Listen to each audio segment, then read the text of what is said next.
Welcome to the Joyfully Golden podcast. We're excited to share today's episode. If you've enjoyed any of our episodes, make sure to like it, share it with someone who may also enjoy it, and subscribe to our channel so you can stay up to date with our latest content. Enjoy today's episode.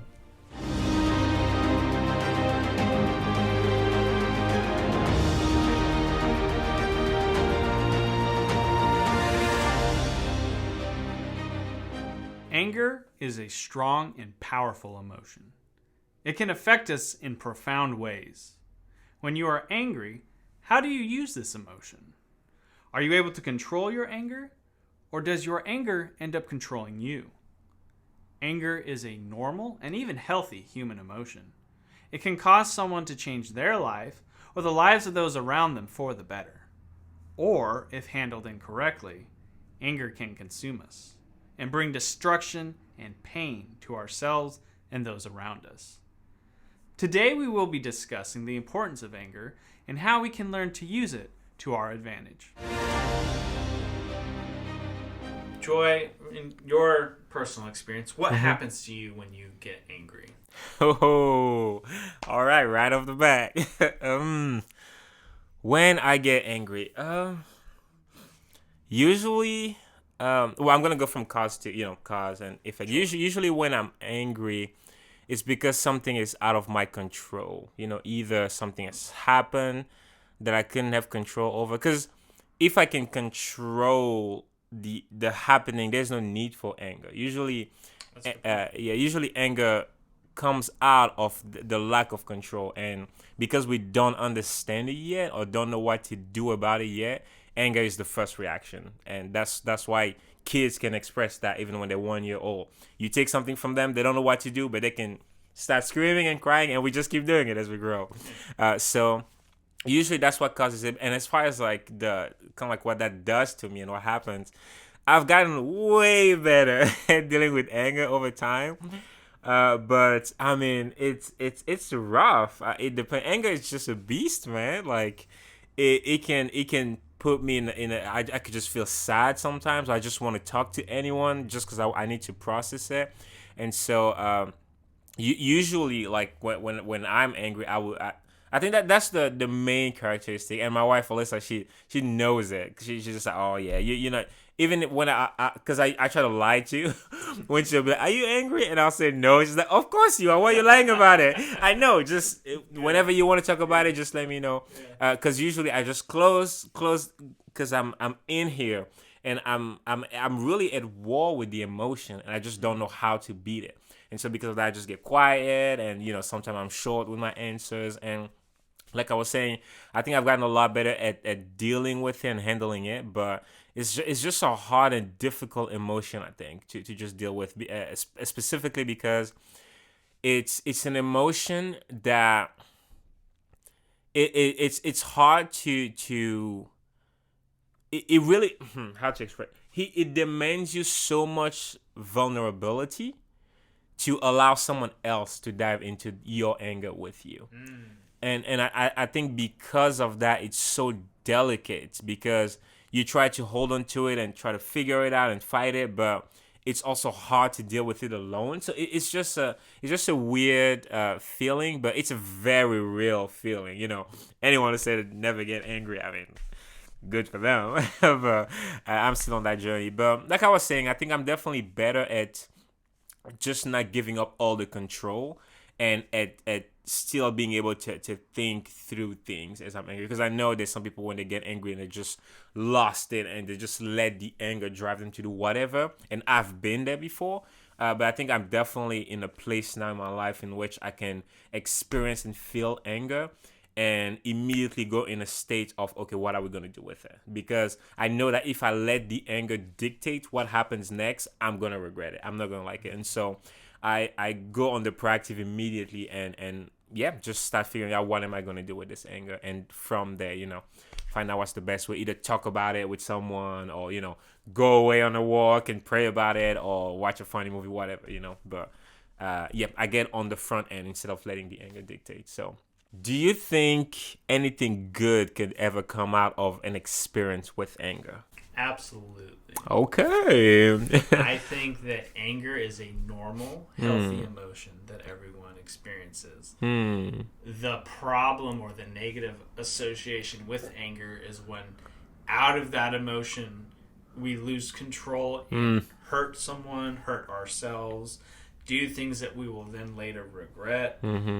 But anger, I think, is very important because especially if there's an injustice or you see something bad happening, That's good. particular usually maybe to somebody else, or if somebody hurts you, it's an appropriate response because we expect to be treated a certain way. We expect others to treat other people a certain way, and when we see that is not happening, becoming angry is justifiable.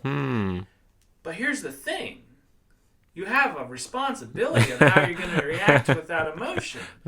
Use the anger as a fuel. It's a powerful emotion. A lot of times people will change their lives in dynamic ways because of a powerful driving force and a powerful emotion. And anger, we're not talking about, I'm annoyed or I'm irritated. We're talking about anger, like frustration, pain, sadness. You can use it to make the world a better place, to make your circumstances better, to say, that's it. You've crossed the line. This is no more. This circumstance, situation, either like in maybe a bad relationship, someone could do something to me that's it. We're done. And because, there's anger associated with that, something good could be that, well, now you're out of the bad relationship. Or you see somebody being oppressed or suppressed. We're not going to allow that anymore. We're going to change the game, the nature, to allow it to where we can make something good. So I think it is a excellent emotion that we have that allows us, it's part of the human experience. Wow. But it comes with a lot of obligation to be handled correctly. Joy, are the actions somebody takes because they're angry justifiable? Well, I don't think they are justifiable because of the anger. I think what makes them justifiable is so let me explain what I mean. Someone can do something out of love. Well, someone can kill someone out of love. We've heard of crimes of passion and anything. And just because the underlying emotion is love, the emotion doesn't justify the act. Right. We still have to objectively look at the act separated from the emotion. And I think in the exact same way, when someone does something because they're angry, we still need to objectively look at the act separated from the emotion to judge the act. You know what I mean? Yeah. And so that's and it kind of goes with what you were saying earlier. So there's still, because having the anger it's your right. Everyone's right to be angry about something. Of course. But once it leaves your heart and becomes an action that you choose to make, you become responsible for that action and you have to answer for that action, which is why it's important to not let the anger lead you to do something, but to objectively decide to do something with it and allow it to fuel you but not lead you, because the anger will not answer for that action. You will. You know what I mean? And so I don't think that the emotion makes it any less or more justifiable, but I do believe that you still need to be aware of the fact that whatever action ends up happening because you're angry, you will be responsible for it. And that action will be looked at completely objectively, separated from the emotion that you had. And because of that, you can't let the anger just lead you to do whatever, because you won't be able to say, it's not my fault, it's the anger's fault. You know what I mean? We'll be looking at you and the action that you made. I don't know if that makes sense. Yeah, so, definitely. Yeah. Definitely does. So, Andrew, what is one way in which you can help someone come out of anger? I think when people are angry, we need to see, are we also upset? Are we also angry? Because I think you have to have a more cool, calm approach when working with somebody who is angry. Because if you yourself become angry, or you are already angry when you're talking with them, it becomes this just these competing angers that just fuel each other and billow up, and it's like a volcano. It's just building up, and then you're like, all right, let's go get him, and it's like, all right, we want to be calm, because again, it's important when we're solving problems or we're dealing with something that's uncomfortable or frustrating, that we do it out of a out of a state of being calm. The anger is very real, and I think that it should be acknowledged, first of all. So if somebody's upset, acknowledge it. Understand why are they upset, because sometimes people get upset for things that they misunderstand. And it's relevant enough. I'm not saying it happens all the time, but it's very relevant. Miscommunication can lead to people being very frustrated. Yeah. And then it's important to then ask them, why are they upset? Ask why are you upset? It's like, okay, you said you're upset, I'm trying to understand, but why? And then like, okay, well, what would it look like for you to not be upset about this? Or how should you? Because I think when someone's angry and then you tell them what to do, one of two things is going to happen. You're either going to support their decision that they already generally had that may not be correct, or you're going to push them away from you. Because it's like, if I told Joy I'm upset because this happened, you're like, oh, don't be upset. It's like, you're telling me not to be how I am right now. How off-putting is that when we tell people, oh, just don't be mad? It's like, too late, already am. Okay, what's your next bit of advice, right? So this idea is when people are angry, understand that there's a reason for it. Acknowledge it. Why are they feeling that way? And then find a way to... And the whole time when you're calm, you're already starting the de-escalation process, because there's a fire that's exploding all over the place, and you're not breathing any oxygen on it to fuel it. You're just there as a dampening presence to be able to let the flames, don't let them hurt you in their anger, but let them dissipate on their own. It's this calm, cool, collective part. And then when they've reached a state of being calm, then you can move forward. And I think sometimes we're uncomfortable when people are angry, so we want to not be uncomfortable anymore. And so we may avoid them, which doesn't help them. Or we get involved in a way to where we want them to cease their behavior for the sake of our own comfort. And that's just very difficult. It's more of you. And then you have to be aware that if someone is angry, is now a good time to help them. It's now a good time for them to talk to you. It's about communication. I'm really fascinated with this topic of anger. It's something where, because I've had a lot of points in my life where I've been very angry, just vehemently vindictive, revengeful anger of just seeing injustices, whether it's happened to me or other people. And as I've grown and I've got older, I've really looked at it as this is a very powerful emotion and tool we can use to make the world a better place. And having this, understanding the relationship I have with my own anger, of things that upset me and how I feel, and how to know that, like you put it so well, I love what you said, your emotion does not justify your action. And there's a lot of times we'll see things and people are like, oh, well, he was so angry, she was so upset, or, well, of course, why wouldn't they do that? It's like, that doesn't mean it's okay to do. It's like, okay, they're upset, so how do we help them? Not, oh, it's okay, you're angry and upset, how do we excuse your next behavior? And I think that's so important, because I learned in my life, just because you're angry doesn't mean you're exempt from the next thing you're about to do. And you're very, like you said, you become very vulnerable, I think, when you're angry. And it takes the right relationship with an individual to see you. And that's why I think it's important before people get married that they see their partner upset. Yes, I sir. think it's very like for me, like when it's like I want to see who are you when you're angry? And how are you, and how can I work with you through that anger? Because if it's something where you become dangerous to me, or to like maybe the children or things like that, if you're further on to have a family, you've got to know what somebody's limit is with their anger. Because we're incredible human beings that have this capacity to do amazing things. And anger should be this fuel that we control. We have the dial. We're adjusting it. Something upsets you. Yeah, that upset me. So dial it down. What are you going to do about it? I'm going to do this. Not, let's turn on the flame full force and go for it. So anger to me, I think more people should talk about it. And not about the emotional aspect of it, but the action part that comes from it afterwards. That's good. What about you? Well, I just want to share, I guess, with anyone listening, something that I've learned, I feel like, about anger, just from personally dealing with it.